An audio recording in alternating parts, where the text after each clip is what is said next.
Rutangiranye n'umukobwa wirukanka, ubona ko yirukanka agenda afashe mu nda, ubona ko arwaye mu nda. Hari umutipe nawe uri kuza ubona ko bagiye guhura. Umukobwa aragenda ahita amugonga, umuhungu ahita yikubita hasi. Wikubita hasi telefone irameneka. Umukobwa ati ye baba we ntabwo nabishakaga n'ukuri pe mbabarira. Umukobwa ariko ukabona ko ari gushinyiriza mu nda ari kumurya. Umukobwa nawe arunama atwara telefone yamenetse, aramubwira ati ibi ni ibiki wankoreye? Kubera iki umeneye telefone? Ko nzaguha indi telefone?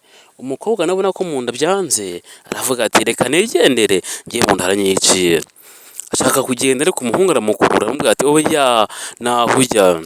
Umukobwa nawe ahita yirukanka asiga wa muhungu, ubona ko mu nda byanze, ashinyiriza ati ndapfuye we. Umukobwa ntibyatinze yaje muri tuwarete, ubona ko nyine mu nda byanze. Ariko disi ni agakobwa kiza cyane, ariko ubona ko mu nda w'umukobwa byanze pe. Cyakoze abakobwa muri kureba ino filime mwe murabindusha, ntabwo mbizi. Cyakoze abakobwa muba mubizi kundusha. Aragenda ajya muri tuwarete, ubona ko byanze nyine, akubita ku nkuta avuga ati nyagasani we ndapfuye we. Ariko na wa mutipe wa musore nawe yaje yamukurikiye, mutipe ibogari, ubona ko ari umutipe mwiza cyane. Ariko umukobwa nawe ashobora kuba ari kumwumviriza, aramwumva ari kugenda hanze, anamubwira ati uri kujya hehe se? Urabona ko umutipe arimo gufunga karuvate ye, avuga ko umukobwa ari kuvugira. Umukobwa ati yo ndapfuye we, yo ndapfuye. Umutipe ati yo hano nta muntu urimo ra, akomeza yifungira karuvati, akurikiye wa mukobwa. Ariko agakobwa nako karavuga ati ariko se nyagasani, uyu muhungu we yansangamo aha ngaha nabigenza gute nye? Umutipe nawe yahise yisubiraho nyine tu. Umukobwa muri tuwarete ubona ko byanze pe, mu nda ari kumurya, arimo arihindukiza ubona ko byanze pe, urabona ko biranga byanze pe. Ako kanya hahise haza umuntu amuzanira padi azicisha munsi y'urugi. Ariko se uyu muntu nari uzimuzanira? Ariko ushobora kuba ari wa mutipe uzizanye. Ako kanya umukobwa yahise ajya muri karasi yinjirana n'umwarimu. Umwarimu aravuga ati mukomere amashyi uyu munyeshuri yazindutse. Ashobora kuba ishuri yaje kwiga, aje kuri iki kigo ari mushyashya. Umutipe atungwa no kubona wa mukobwa yinjira nawe ari mu ishuri. Umukobwa nawe biramutunga avuga ati uriya si wa muhungu, urabona ko bahuye. Umukobwa ari mu mihango, ariko n'umutipe nawe ashaka kumuserereza. Yarebana n'umukobwa, umukobwa akagira isoni akareba hasi. Ubwo nyine umukobwa bamuha ikaze aragenda ajya mu ishuri. Ariko ubona ko abatipe babandi b'abakarasimenti, ubona ko baziranye, ubona ko mwarimu ari kwinjira mu ishuri nawe agiye kubigisha. Ubwo nibwo tubona ko mwarimu araza arabasuhuza. Abatipe nyine nk'abandi b'abanyeshuri bari bicariye, ubona ko bari bicaye bonyine nta muntu baramenyana. Uko ibyo ngibyo babandi b'ibirara, ukabona ko karakara kizaniye telefone kamo kicatiye. Agafite igitabo cya inobo, agashyiramo telefone akajya gusacinga kuri TikTok. Ubona ko agatipe bahuye k'agahungu kari kisinziriye, k'agasore kari kisinziriye. Umukobwa uri impande zombi akabona ntabwo azi ibyo arimo, yareba akabona ni kwisinzirira, akabona nta muntu kuri mwarimu mu ishuri. Ariko nawe akafite agakapu ke, aragenda arafungura agakuramo ikintu. Niba yarakuyemo iki se mana yanjye ntabwo mbizi. Ubona ko nawe mutipe bagonganye inyuma nawe ari kugenda amureba amucunga. Umukobwa nakarara afite telefone azanye ibyo kujya mu ishuri. Tica nawe arimo arigisha. Ubwo mu gihe atangiye kurya afata ikayi akinga ku munwa kugira ngo arye. Wa mutipe rero tumwite Karemera, maze Karemera haguruka ashyira akaboko hejuru, aravuga ati umutipe ati tica mwarimu arahindukira ati muko hindukira aha ngaha hino ukurikiye n'ibiki urimo. Wa mukobwa arajijisha afata ka kantu yari afite aragahisha. Ubona ko umutipe nawe hamwe akantu yari yamukunze. Ubona ko Karemera yari yakunze Aline. Noneho Aline abwira Karemera ati ni ibiki unkoreye? Karemera ati oya ntacyo. Aline akomeza kureba mwarimu ko yigisha, ukabona ko umukobwa nyine Aline byanze, inyuma ye mutipe ari yisinziriye. Aline yavuga ati se iki salamu. Dore hano dore wa munyeshuri twise Karemera hano inyuma yasinziye. Mwarimu nyine araza, none araza gake ngo aze kumukubita ngo mubyutse. ataramukubita undi munyeshuri avuga ati oya mwarimu mwihorere reka mwereke ngiye kumwikubitira kuri ishuri yashakaje mana yanje. Umunyeshuri ufata igipapuro akubita umuhungu, umutipe nyine ahita ahindukira abona ko ni agasore gashimishije nyine, mbaho n'impeta yigisha ati ntacyabaye ati umutegetsi ati n'undi munsi uzongeye kusiza mu ishuri ati ibintu birimo ni ibiki, aha ngaha twaje kwiga ntabwo twaje gusinzira, mukeneye gusinzira uzajya hanze cyangwa kujya mu byo twara, aha ngaha ntabwo twaje gusinzira twaje kwiga. Karine kamureze ubwo karimo karisekera, ariko disi ukabona ko abanyeshuri ukabona ko batangiye gukundana, abantu bize murabizi namwe, ariko ubwo bureke yarageze buri wese aba yatinye no kugira ngo bureke igeze, bureke iragera buri wese afite agakapu kiwe, buri wese nyine afite agakapu ke, umukobwa afite agakapu ke ngo yijye muri bureke, ubwo niko guheka. Abandi banyeshuri nabo bagiye kwisohokera, umukobwa ataragenda wa mutipe ati icara sha urajya hehe, icara hano se, umukobwa ati umutipe ati icara, urabona ko yanze ko agenda nyine tu, arahindukira aramureba, ati burya niwe wandeze, ati nanjye nzakwishyura, Aline ati nanjye nzakwishyura, Aline ati wese wese cyagiye ndimo ndarya ibinuze, umuhungu ati nyine cya gihe nabikoze nabishaka, ubona ko umukobwa atari kubyumva n'umutipe atari kubyumva, ubona ko abanyeshuri bamwe baraseka. Umukobwa arangije amukubita udutabo nyine ati none munsi ntuza wanjye njye niwe nzanagukubita, njye nta muntu ntabwo bamenyera. Akabwa kase kisekera kijya hanze, urabona ko ni agakobwa keza, nta gasore gashimishije. Kana Karine ku kanya ka gakobwa kaza kirukanka, kaje kumureba aho ahagaze gatakirukanka kikubita hasi, wa muhungu bigana ubwo araza ahita amushota, ahita aryama inyuma y'umukobwa. Sasa mu kuryama inyuma y'umukobwa, urabona ko umukobwa yambaye akajipo kagufiya, umukobwa atangiye guhisha nyine yahisha, nawe urabyumva ngo batamurunguruka. Umukobwa ati urongeye ushaka kundunguruka, umuhungu ati oya nturi unsunitse. Urabona ko batipe bo bari kunyuza, namwe mwize muri internet murabizi ko banyuzana. Umutipe ati oya ntabwo ari njyewe, ubu ni Karemera bivugaga ngo ya ntabwo ari njyewe.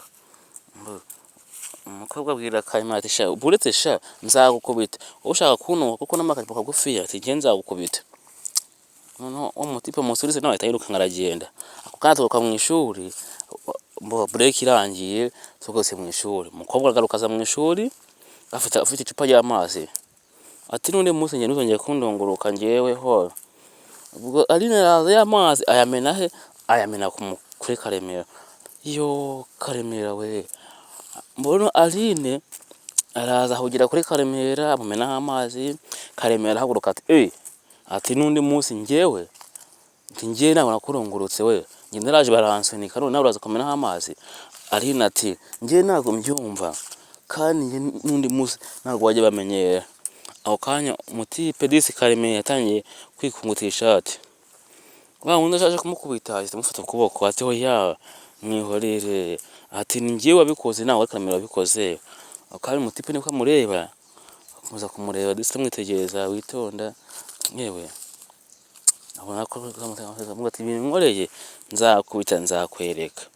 Ako kanya ako gatipe karahindukiye kareba wa mukobwa ati nanjye umenyeho amazi, ati hoya, ati mumbaye ntabwo nabishakaga. Umutipe disi ubona ko yitonda, Karine disi kabonye ko byanze gata kagenda kabasiga aho ngaho. Ubona ko nyine wa mutipe ubona ko Karemera yabaye wa wundi wasunitse nawe akiri aho ngaho, ati njye n'undi munsi ati nasoni. Ubwo Karemera afata ikayi ayikubita ayikubita ka gatipe kamusunitse. Nubwo batwereka undi munsi bari mu ishuri, wa mukobwa asigaye yicaye na wa muhungu nk'aho bahuye bwa mbere, ari kwiyandikishwa. Umuhungu n'umukobwa nyine urabizi batangiye kumenyerana, angiye gukina gake gake nawe urabyumva.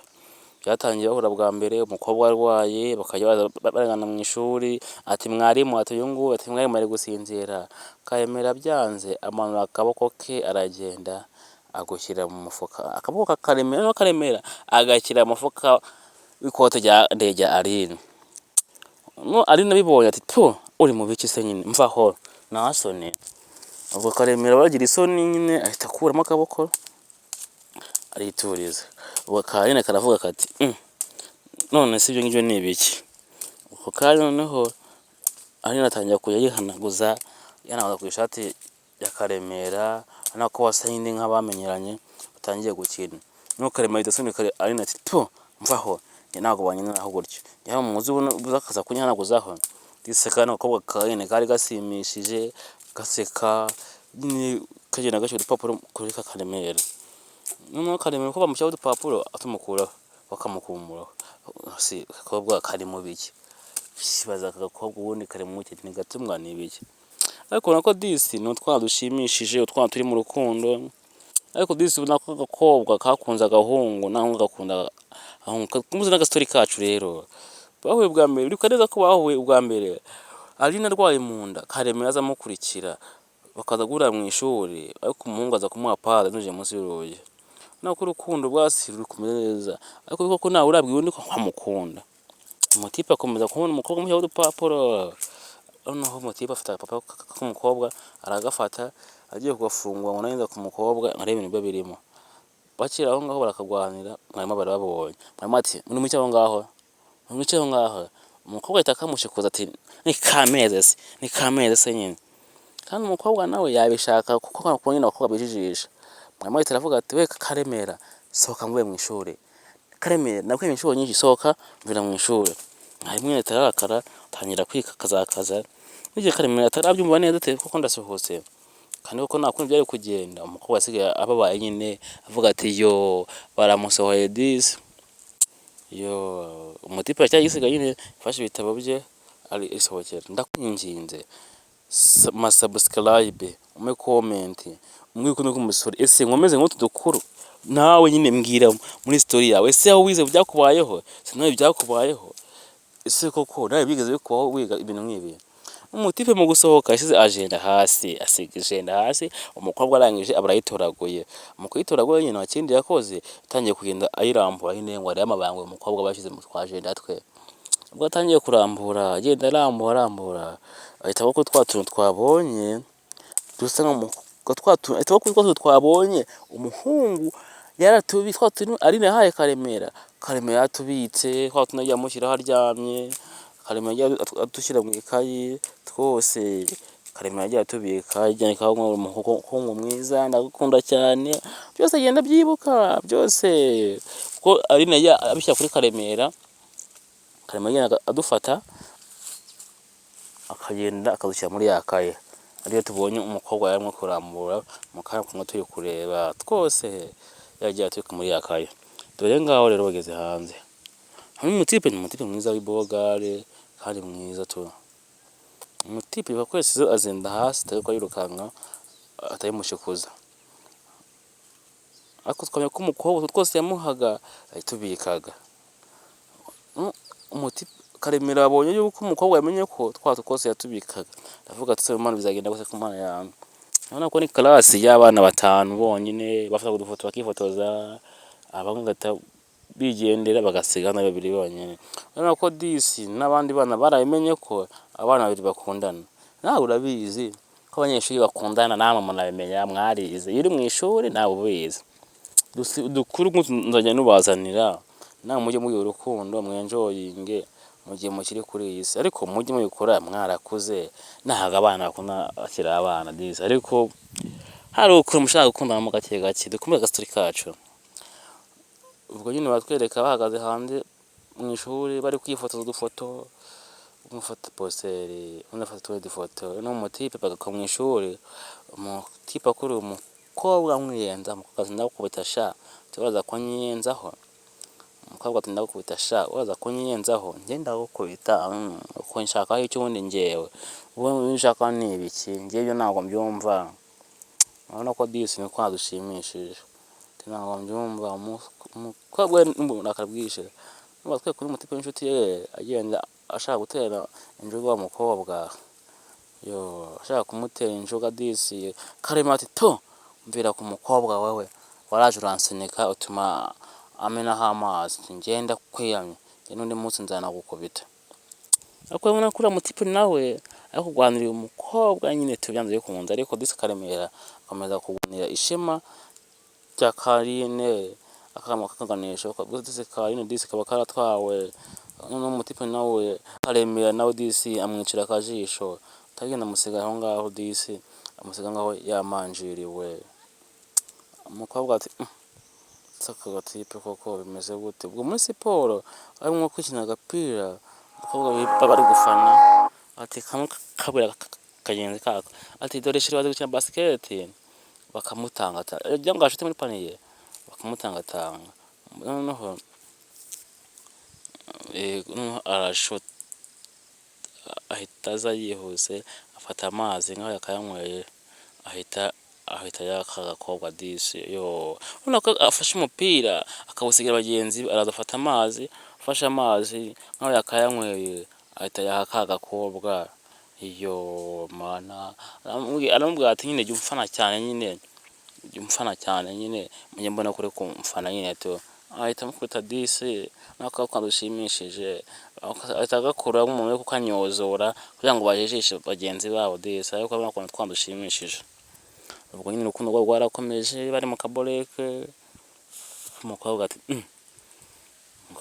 ese ubundi se uzi ko mukunda ariko agakobwa nako kari kamukunda ko karabuze ko kamuhera none agakobwa kavuga ati ese koko nibyo ntabwo nari nzi ko nkunda arakajijisha arakareba mu maso arangije ahita amufima ayajya wewe umukobwa ati nibyo nkora se umukobwa ati se ubundi uranshakaho iki ubundi wajya unyirekera ubundi unshakaho iki ngiye nyishyira umuhungu arongera araza nongera afata ku rukuta agashyira agati mu maboko nyine bakamureba mu maso disi karamureba disi urabona ko twana urukundo rwabo rurashimishije aho disi byarangiye bakundanye rero naducoje inkuru yacu nakagaruka nimba ukunzi kano gakuru kwa subscribe comment kuri Night Info kugira ngo uzotonde kuri ngutungutu ciao ciao.